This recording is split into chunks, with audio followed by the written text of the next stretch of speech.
Sebab Engkau Allah yang hebat, yang layak dipuji dan sembah. Kami ingin bersuka cita melompat bagi Tuhan. Yang siap bersuka cita dengan saya, sama-sama katakan amin. Ada sukacita saudara? Kita memberikan terbaik bagi Tuhan. Haleluya. Saya minta semuanya tepuk tangannya di atas. Sebab hanya Dia Allah yang menciptakan langit dan bumi dan layak disembah. Haleluya. Mari sama-sama katakan. Langit dan bumi pujilah Tuhan, sebab Dia ciptakan semuanya. Keagungannya mengatasi langit bumi, sembah sujud di hadapan. Sekali lagi katakan. Langit dan bumi pujilah Tuhan, sebab Dia ciptakan semuanya. Keagungannya mengatasi langit bumi, sembah sujud di hadapannya. Ku puji, ku sembah, ku puji, ku sembah Yesus Kristus Sang Penebusku. Ku puji, ku sembah, ku puji, ku sembah Yesus Tuhan dan Rajaku.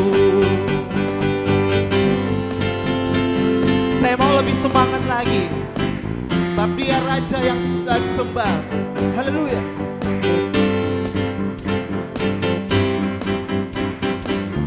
Sama-sama katakan. Langit dan bumi pujilah Tuhan, sebab Dia ciptakan semuanya. Keagungannya mengatasi langit bumi, sembah sujud di hadapan. Lebih keras. Langit dan bumi pujilah Tuhan, sebab Dia ciptakan semuanya. Keagungannya mengatasi langit bumi, sembah sujud di hadapannya. Ku puji, ku puji, ku sembah, ku puji, ku sembah Yesus Kristus Sang Penebusku. Ku puji, ku sembah, ku puji, ku sembah Yesus Tuhan Raja. Ku puji, ku puji, ku sembah, ku puji, ku sembah Yesus Kristus Sang Penebusku. Ku puji, ku sembah, ku puji, ku sembah Yesus Tuhan dan Rajaku. Haleluya. Haleluya. Amin. Haleluya. Angkat tangannya. Haleluya. Amin. Haleluya. Amin. Haleluya. Haleluya. Amin.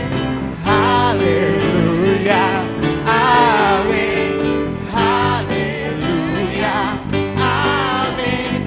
Haleluya. Amin. Haleluya. Amin. Haleluya. Amin. Beri tepuk tangan bagi Tuhan Yesus. Haleluya. Yeah. Masih ada semangat memuji Tuhan, mau melompat bagi Tuhan. Amin. Berikan sukacita bagi Tuhan Yesus. Haleluya.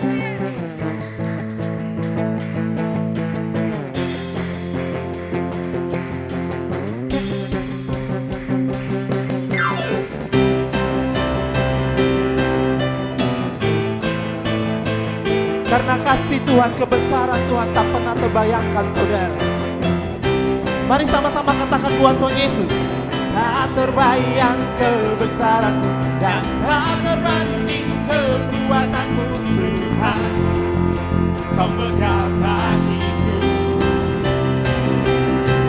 segenap jiwa dan pengharapan, lalu serahkan untuk rencana-Mu, Tuhan. Kau Raja atasku.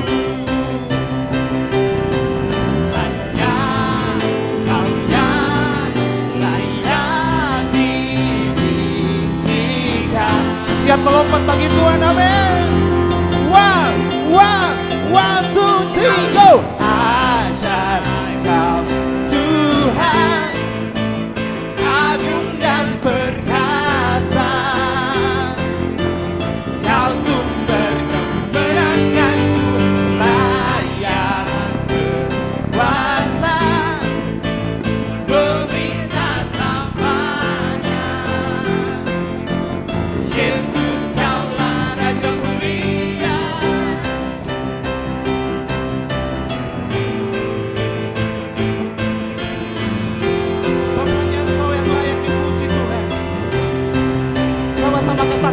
Yesus. Tak terbayang kebesaran-Mu dan tak terbanding kekuatan-Mu Tuhan. Kau pegang bagiku segenap jiwa dan pengharapan. Aku serahkan untuk rencana-Mu Tuhan. Kau Raja atasku. Sama-sama katakan, hanya Kau yang layak ditinggikan. Oh, ajar Tuhan, ajar Engkau Tuhan, agung dan perkasa. Kau sumber kemenangan, layak berkuasa, pemerintah selamanya. Yesus, Kaulah Raja mulia, ajar Engkau Tuhan, agung dan perkasa. Suaranya lebih keras. Kau sumber kemenangan, layak berkuasa, pemerintah selamanya. Oh Yesus, Yesus, Kaulah Raja mulia, ajar Engkau Tuhan, agung dan perkasa.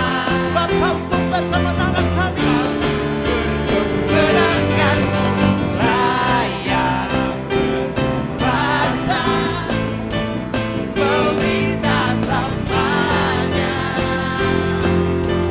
Yesus, Kaulah Raja mulia,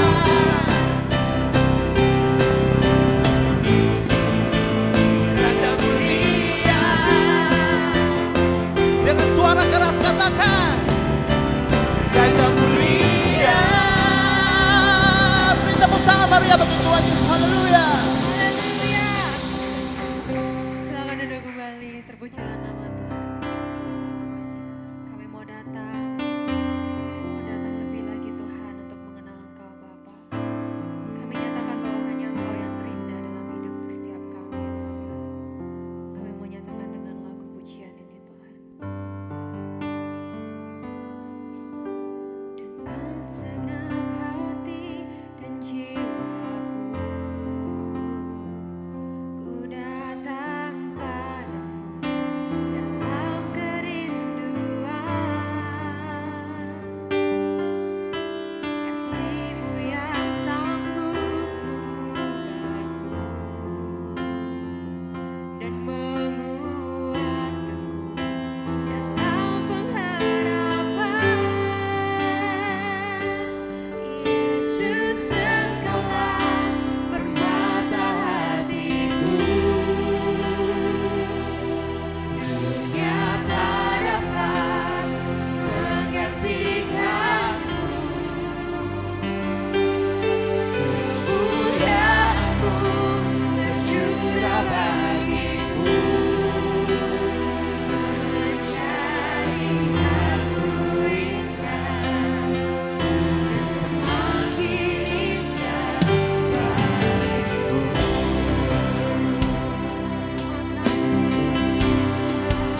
Sama-sama kita bangkit berdiri dan kita menyanyikan.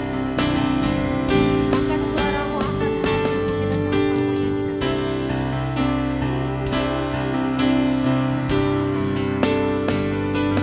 Yesus Engkaulah permata hatiku, dunia tak dapat menggantikan.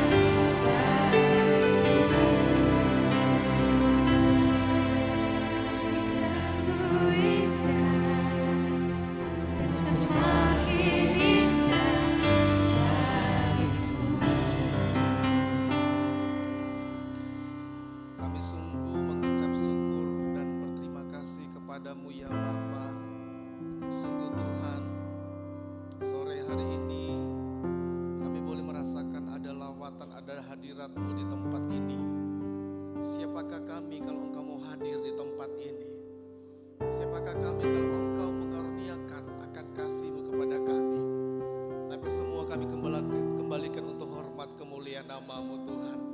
Malam hari ini kami percaya berkat Allah menjadi kekuatan bagi kami. Firman Allah menjadi jawaban bagi kami semua.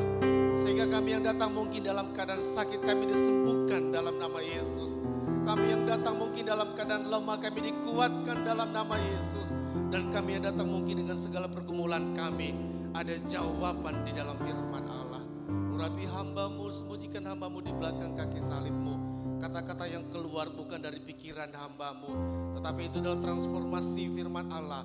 Yang hamba akan sampaikan adalah kebenaran firman Allah. Dan biarlah kami semua dipuaskan oleh karena firman Allah yang berkuasa. Terima kasih Tuhan, kami siap menyambut berkat firman Allah. Di dalam nama Tuhan Yesus kami berdoa. Haleluya. Semua berkata amin. Baik, silakan duduk. Shalom semuanya. Shalom. Ya, puji Tuhan. Malam hari ini mari kita mau bersyukur kepada Tuhan karena kita masih boleh ada lagi di tempatnya yang kudus, di tempat di mana kita akan mempersiapkan hati kita, roh kita untuk kita diisi oleh kebenaran firman Tuhan. Kalau pagi, siang dan sore kita sudah mengisi akan kebutuhan tubuh kita, kebutuhan roh kebutuhan pikiran kita, bahkan kebutuhan jiwa kita.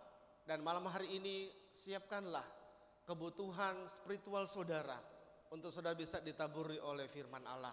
Baik, ayat yang saya ambil pada malam hari ini terdapat di dalam surat Efesus pasal yang kedua, mulai ayatnya yang ke-8 dan sampai ayatnya yang ke-10. Efesus pasal 2 ayat 8 sampai ke 10. Saya bacakan buat kita semua.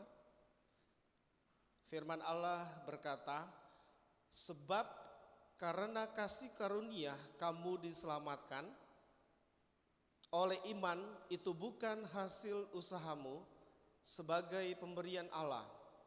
Itu bukan hasil pekerjaanmu. Jangan ada orang yang memegahkan diri, karena kita ini buatan Allah, diciptakan dalam Kristus Yesus untuk melakukan pekerjaan baik yang dipersiapkan Allah sebelumnya Ia mau supaya kita hidup di dalamnya. Bapak Ibu yang kekasih dalam Tuhan, tema saya pada sore hari ini saya beri judul kasih dan pengorbanan. Ya, kasih dan pengorbanan. Yang saya ambil dalam Efesus 2:8. Ada 3 hal yang saya soroti dalam ayat ini. Yang pertama adalah kasih, ya, atau kasih karunia. Yang kedua adalah iman, dan yang ketiga adalah pemberian Allah. Banyak orang berbicara tentang kasih, banyak orang berbicara tentang iman, banyak orang berbicara tentang pemberian Allah. Tetapi apakah semuanya itu adalah pengertian yang kita dapatkan melalui Alkitab? Itu yang menjadi tanda tanya. Nah, oleh sebab itu malam hari ini saya ingin mencoba untuk kita membawa kepada satu pengertian yang benar, yaitu melalui firman Allah. Ada orang berkata begini, saya bisa diselamatkan oleh kemampuan saya bisa diselamatkan oleh harta saya, bahkan saya bisa diselamatkan oleh apapun yang saya punya. Yang kedua, ada orang berkata bahwa tanpa iman saya bisa disembuhkan, tanpa iman saya bisa beroleh keselamatan. Bahkan yang tiga berkata bahwa yang namanya pemberian, kalau katanya orang itu punya segala sesuatu dia bisa mendapatkannya. Nah, Bapak Ibu yang kasih dalam Tuhan, ada hal yang menarik yang saya bahas di sini. Saudara, adalah yang pertama, saya mulai dari latar belakang daripada surat Efesus ya. Efesus ini adalah surat yang ditulis oleh seorang rasul yang bernama Rasul Paulus. Dan ketika Rasul Paulus itu berada di penjara, jadi bayangkan ya, orang yang ada dalam penjara tapi masih bebas dan masih bisa menulis surat hanya untuk memberikan motivasi dan dorongan kepada jemaat yang ada di Efesus. Wah, ini luar biasa. Dan saya rasa yang mendorong sehingga Rasul Paulus menulis surat ini adalah dia punya kasih. Dia punya simpati. Dia punya empati. Dia punya belas kasihan. Dia punya perhatian kepada jemaat yang ada di Efesus. Kalau orang gak punya kasih gak mungkin dia bisa berkorban. Kalau orang gak punya kasih gak mungkin dia bisa melakukan yang mungkin menyita akan waktunya. Tapi dalam segala terdesak, terjepit, Rasul Paulus mungkin secara fisik dia merasa tertekan.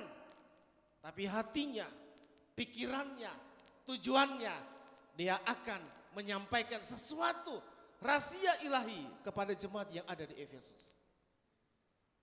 Saudara yang kasih dalam Tuhan, hal inilah yang harus mendorong kita untuk kita beribadah dan melakukan segala sesuatu untuk Tuhan adalah harus didorong dengan yang namanya kasih. Bukan kasih yang daripada dunia, bukan kasih daripada orang lain, tapi kasih yang berasal daripada Allah.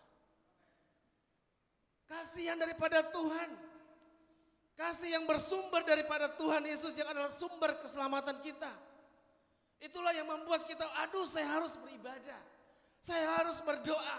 Saya harus membantu. Saya harus menolong. Saya harus mengerjakan segala sesuatu walaupun tidak dilihat. Saya akan kerjakan dengan penuh kesungguhan hati. Dan saya yakin Bapak Ibu yang datang di tempat ini, saudara didorong oleh kasih karunia. Amin saudara. Saudara, latar belakang daripada Rasul Paulus kenapa dia mengirim surat ini, dia mendengar bahwa di Efesus itu terjadi yang namanya jemaat yang ada di sana, dia sudah bangun, dia sudah didik, tapi tiba-tiba terjadi ada satu penyembahan yang dilakukan oleh orang Efesus di bawah kekuasaan orang Yunani. Mereka menyembah yang namanya Dewi Artemis ini. Nah, Dewi Artemis ini adalah Dewi Yunani yang dianggap sebagai dewa atau dewi yang memberikan kesuburan atau yang memberikan berkat. Maka masih terjadi yang namanya penyembahan kepada dewa atau kepada dewi, bukan penyembahan kepada Tuhan. Itulah yang membuat sehingga Rasul Paulus, ini jemaat sudah saya atur, sudah saya didik, tapi kenapa mereka berbalik? Maka ketika dia ada di penjara Roma, dia mulai menulis atas pimpinan kuasa Roh Kudus. Dia menulis kata demi kata, menjadi kalimat, menjadi deskripsi narasi, dan menjadi apologetika kebenaran. Dan itu akhirnya disampaikan kepada Efesus, kepada jemaat yang ada di sana. Bapak Ibu, mungkin kita tidak lagi menyembah yang namanya berhala saat ini. Tetapi kuasa setan atau iblis, dia bisa melakukan apa saja untuk membuat kita tidak fokus menyembah sama Tuhan. Dia bisa menarik dan membawa kita untuk kita tidak fokus beribadah kepada Tuhan.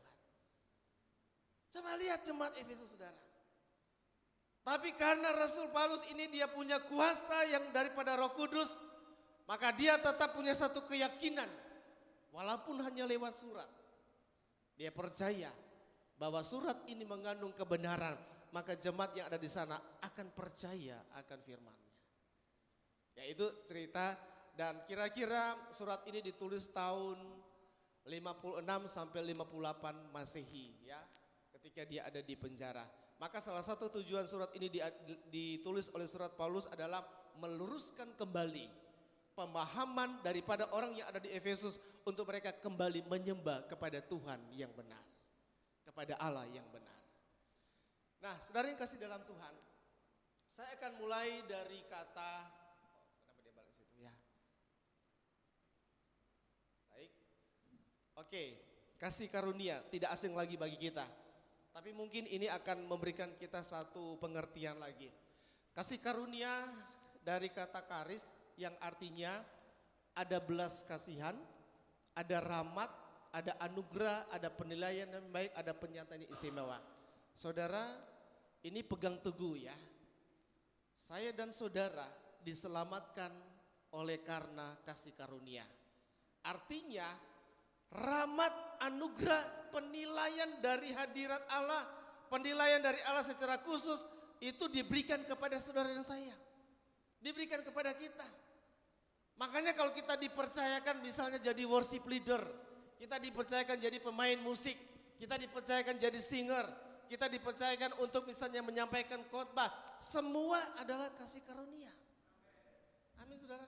Semua kasih karunia. Tidak ada yang kita mau sombongkan di depan ini. Tidak ada yang kita mau tampilkan, oh saya hebat. Tapi semua karena kasih karunia. Saya juga demikian. Nggak ada yang bisa saya tonjolkan. Tapi kalau saya bisa berdiri di depan ini menyampaikan firman Allah, semua karena kasih karunia. Kita bersyukur semua karena kasih karunia. Yang berikutnya ada iman, yaitu pistis yang artinya keyakinan, kekuatan atau bukti. Jadi kalau kita sudah beribadah kepada Tuhan, itu katanya harus dilandasi dengan keyakinan. Percaya di dalam Tuhan pasti ada keselamatan. Gitu. Oke, saya lanjut. Saudara yang kasih dalam Tuhan,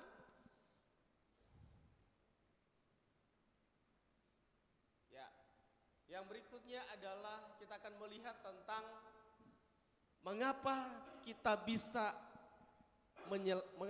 tidak bisa menyelamatkan diri sendiri. Saya baca lagi di dalam, lebih lengkapnya lagi dalam Efesus pasal 2 ya. Saya bacakan mulai dari pertama. Kamu dahulu sudah mati karena pelanggaran-pelanggaran dan dosa-dosamu ya. Sesuai dengan Roma pasal 3:23 dan pasal 6:23. Jadi kita mati secara jasmani, tapi kita mati secara rohani. Mati secara jasmani adalah terpisahnya tubuh, ya tubuh kita ini. Dan kalau secara rohani terpisahnya hubungan antara kita dengan Allah. Itu secara rohani. Kamu hidup di dalamnya karena kamu mengikuti jalan dunia. Ini karena kamu mentaati penguasa kerajaan angkasa, yaitu roh yang sekarang sedang bekerja di antara orang-orang durhaka. Ayat 3, sebenarnya dahulu kami semua juga yang terhitung di antara mereka ketika kami hidup di dalam hawa nafsu, daging dan menuruti kehendak daging dan pikiran kami yang jahat. Pada dasarnya kami adalah orang-orang yang harus dimurkai sama seperti mereka yang lain. Nah kalau secara kalimat sudah saya bisa sampaikan bahwa mengapa kita tidak bisa menyelamatkan diri sendiri. Yang pertama adalah sebenarnya kita sudah mati, bukan saja secara jasmani maupun secara rohani ya. Tadi saya katakan mati jasmani terpisahnya antara tubuh kita ya, makanya kita kembali ketika kita mati kita kembali kepada debu karena tubuh kita ini adalah berasal daripada debu. Yang kedua, kita mati secara rohani, terpisahnya hubungan antara kita dengan Allah dan akhirnya kita tidak bisa mengenal akan Allah. Tapi puji Tuhan, syukur karena Tuhan mengembalikan itu ketika Yesus datang pertama kali dan dia mati di kayu salib. Sebetulnya yang paling penting saudara adalah karena kita tahu ini kita sudah mati secara rohani.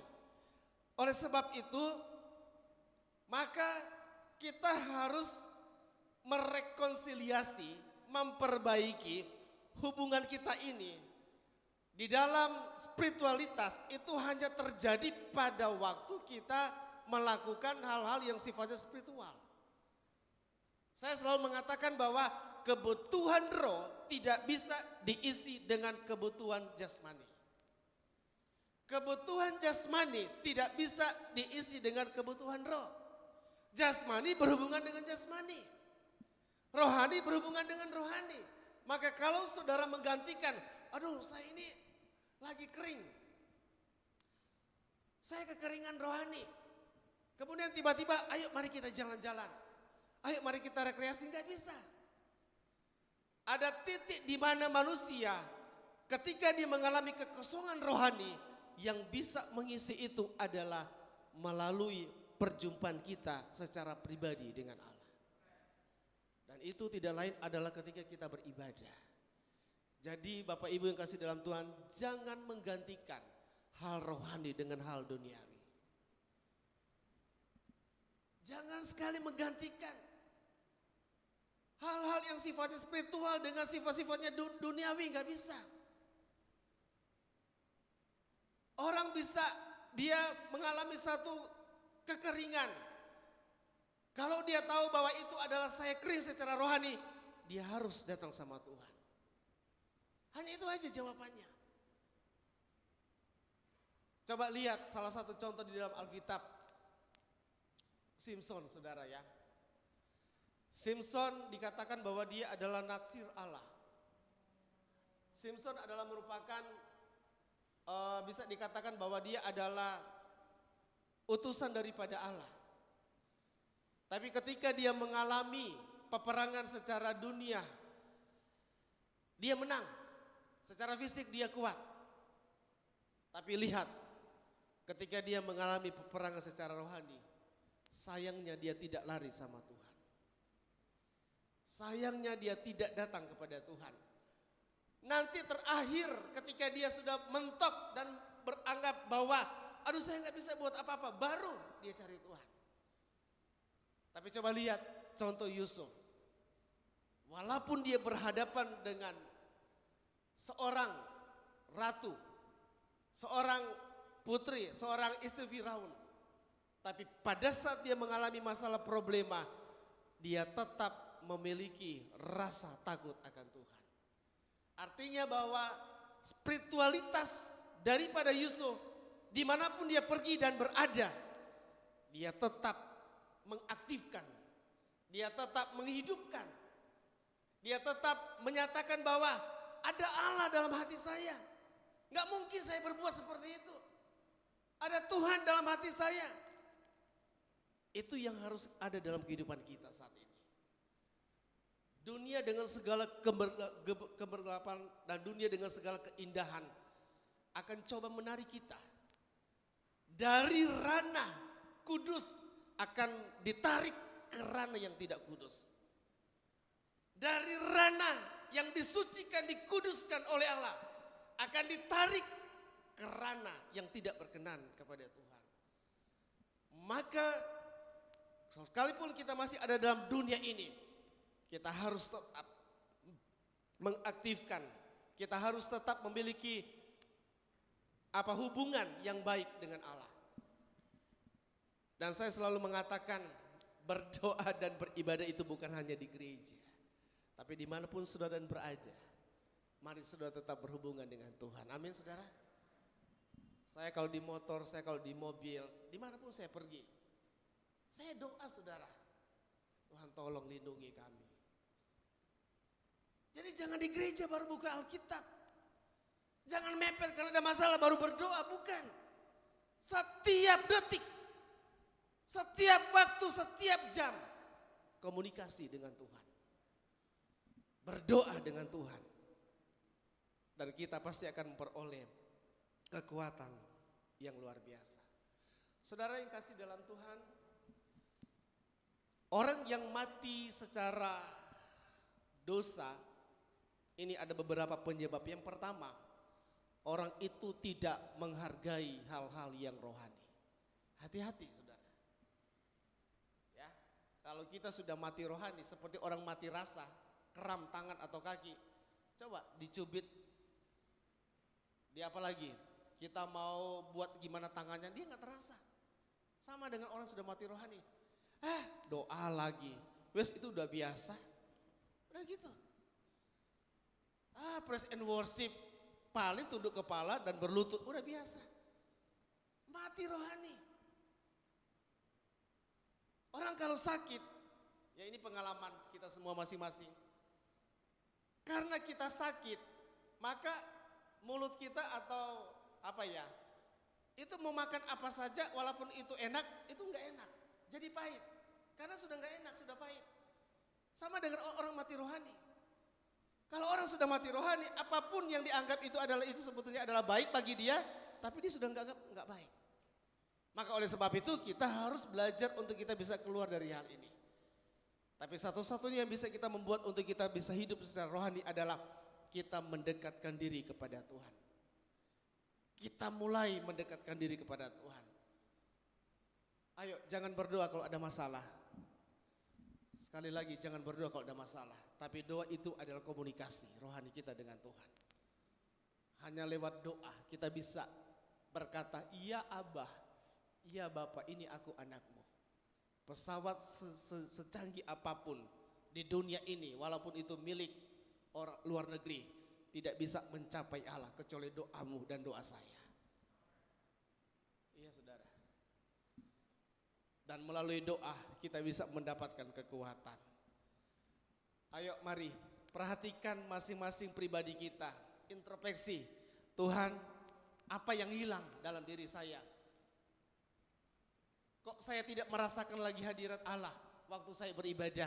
Kok saya tidak merasakan lagi lawatan Allah waktu saya membaca Alkitab? Kok saya tidak merasakan lagi akan kuasa Allah ketika saya berdoa? Something, ada sesuatu yang hilang.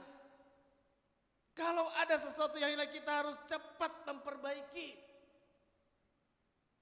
Api bisa menyala kalau ada kayu yang dimasukin ke dalam tumpuan atau ke dalam tungku tersebut, ya, api bisa menyala. Ada kayu yang dimasukin sehingga api itu bisa menyala. Kayu rohani apa yang hilang dalam kehidupan kita? Mungkin kita baca Alkitab 1 minggu 1 kali. Atau mungkin kita baca Alkitab 1 bulan 2 kali. Kita harus perbaiki. Ya, saudara yang kasih dalam Tuhan, saya langsung masuk ke sini tentang Roma pasal 5. Mari kita lihat lagi. Roma pasal 5 ayat yang ke-8.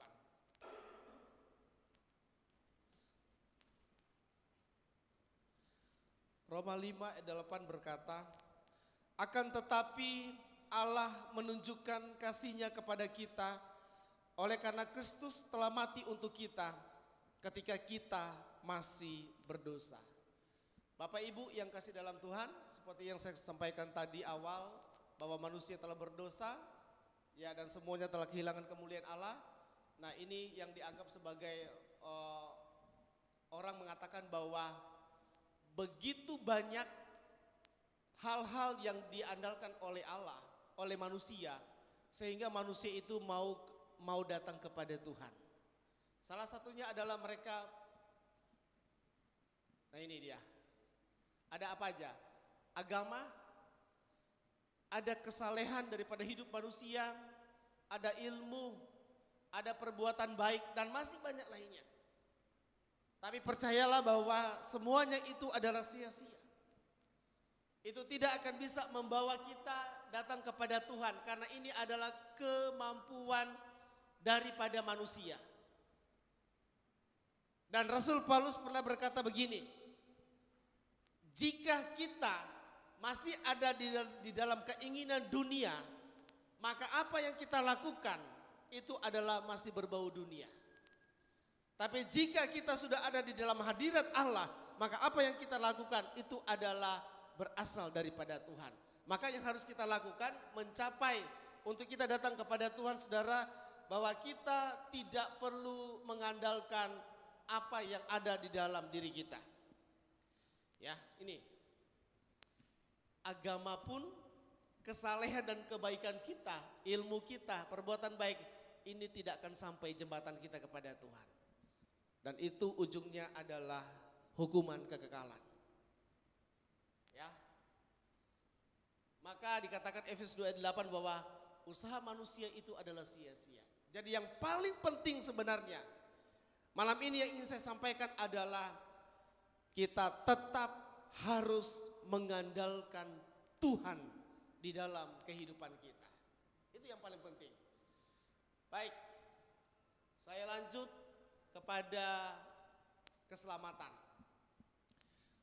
Untuk kita mendapatkan keselamatan, maka satu-satunya cara adalah hanya Yesus yang sudah memikul dosa kita. Makanya di dalam Filipi pasal 2 ayat 6 dan 8 dia dikatakan bahwa ia merendahkan diri serendah-rendahnya sampai di kayu salib. Pak, saya merenungkan ayat ini luar biasa saudara ya. Coba kita lihat Filipi pasal yang kedua. Mulai ayatnya yang ke-6. Di sana dikatakan, yang walaupun dalam rupa Allah telah menganggap kesetaraan dengan Allah itu sebagai milik yang harus dipertahankan, melainkan telah mengosongkan dirinya sendiri dan mengambil rupa seorang hamba dan menjadi sama dengan manusia. Dan dalam keadaan sebagai manusia, ia telah merendahkan dirinya dan taat sampai mati, bahkan sampai mati di kayu salib. Coba lihat, ini contoh dan teladan daripada pribadi Yesus, dan biarlah ini boleh menjadi teladan bagi kita. Jadi apapun kita, siapapun kita pada saat ini, maka kita hanya bisa diselamatkan, hanya bisa memperoleh akan keselamatan atau anugerah itu adalah berasal daripada Tuhan. Jangan coba-coba memikul dosa karena kita tidak mampu. Jangan coba-coba memikul beban karena kita tidak bisa. Tapi beban atau dosa itu hanya bisa dipikul oleh Allah. Di dalam penyalipan Yesus, satu kata-kata yang saya lihat, dia mengatakan tetelestai, yang artinya sudah selesai, sudah finish. Maka saudara, Matius 11 ayat 28 berkata, marilah kepadaku yang kamu yang letih lesu dan beban berat, aku akan memberikan kelegaan kepadamu. Pikulah kuk yang kupasang, sebab kuk yang kupasang adalah enak dan ringan. Ayo, saat ini kecil, besar, sedang, apapun yang kita alami, jangan pikul sendiri.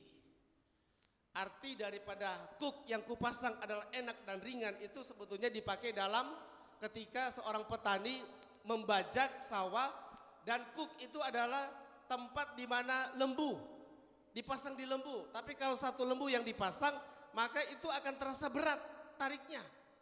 Maka kenapa menjadi ringan? Karena ada dua lembu yang dipasang. Jadi kalau kita mau menghadapi sesuatu, saudara, ada Yesus sebenarnya yang ada di samping kita. Dia sanggup memikul akan beban kita. Dia sanggup memikul akan dosa kita. Mulai pada malam hari ini, renungkanlah, Tuhan, mungkin selama ini saya menganggap saya hebat. Selama ini saya menganggap saya bisa. Selama ini saya menganggap saya sanggup. Tetapi ternyata semuanya adalah sia-sia.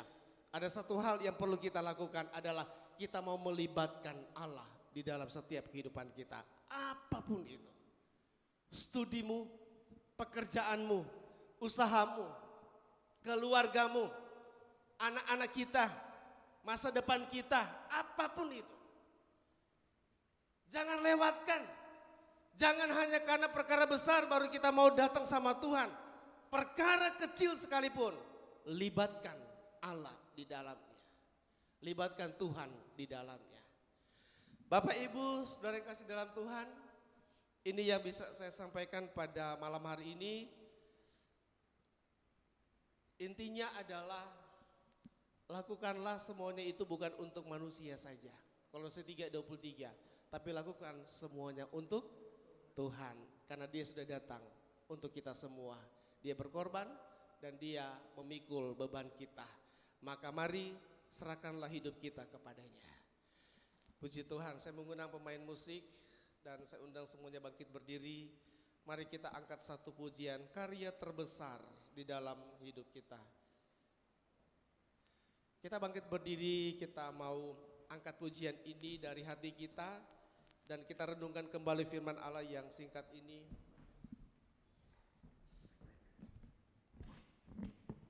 Haleluya, terima kasih.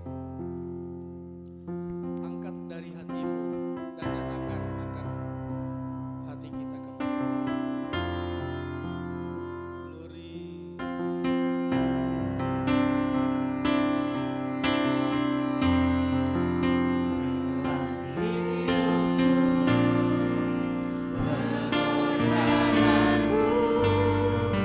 Yang selamatkanku, Engkau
segenap GCC mengucapkan terima kasih atas firman yang telah disampaikan. Dan sekarang tiba saatnya untuk kita akan memberikan persembahan. Kita siapkan persembahan kita. Kita bawa dalam doa terlebih dahulu. Kita satukan hati kita. Terima kasih Bapak untuk apa yang telah Tuhan berikan bagi setiap kami Tuhan. Tiba saatnya untuk kami memberikan persembahan Bapak. Biarlah ini berguna menjadi pekerjaan-pekerjaan di dalam tempat ini Bapak. Terima kasih Yesus, kami memberi dengan penuh sukacita hanya di dalam nama Yesus. Haleluya. Amin. Persembahan boleh dijalankan.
selain kami datang di dalam hadirat-Mu mencari wajah-Mu.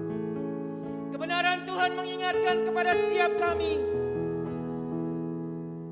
bahwa kami sungguh-sungguh memerlukan Kau. Biar setiap kami yang telah mendengarkan kebenaran firman sore malam hari ini, kami boleh semakin dikuatkan bahwa kami tidak bisa berjalan tanpa kasih-Mu. Kami membutuhkan Engkau lebih dari segala apa yang kami perlukan. Kami perlu Engkau, Yesus. Kami perlu Engkau. Tuhan, terima kasih. Sampai pada malam hari ini Kau terus menyatakan kasih-Mu melalui firman-Mu. Terima kasih Bapa.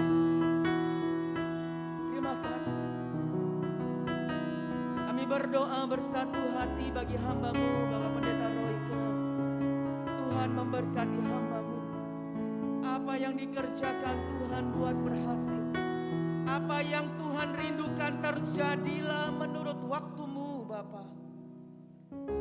Bahkan sebentar kalau hamba-Mu dengan keluarga akan pulang ke Malang, Tuhan menyertai perjalanan. Tiba sampai berkumpul di tengah keluarga dalam keadaan yang luar biasa. Terima kasih Tuhan. Lebih lagi Kau pakai kehidupan hamba-Mu menjadi banyak berkat. Dimanapun hamba-Mu berada, hamba-Mu menjadi berkat yang luar biasa. Terima kasih Yesus. Terima kasih Tuhan buat setiap kami yang boleh hadir pada ibadah raya yang kedua pada hari ini.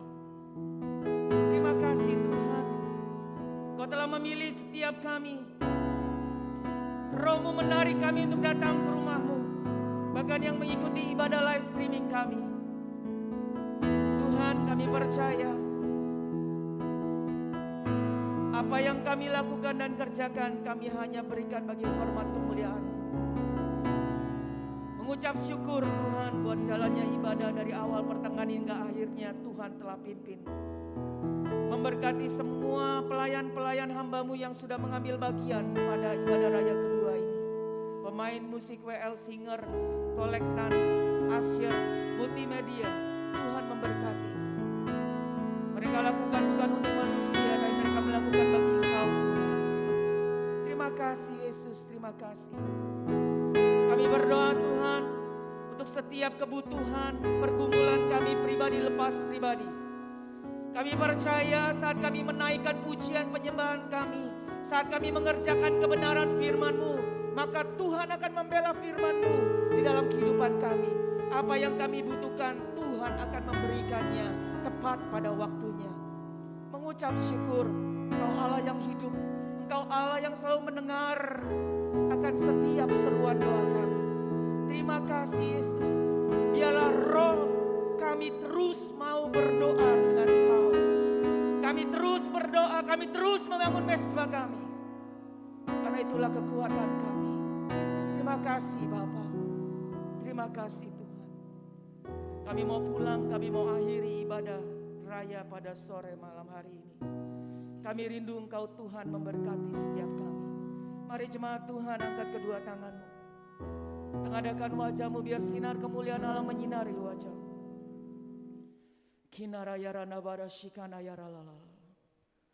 Kunarayaralala warashandalalala barayala. Kinarayaralala warashikana yaralala. Jemaat Tuhan pulanglah. Terimalah damai sejahtera, sukacita dari surga menyertai engkau mulai hari ini sampai Maranatha, sampai Tuhan datang kali kedua mendapati iman dalam kehidupanmu. Seluruh berkat ini hamba lepaskan hanya di dalam nama Bapa, Putra dan Roh Kudus, yaitu di dalam nama Tuhan Yesus Kristus. Haleluya. Amin.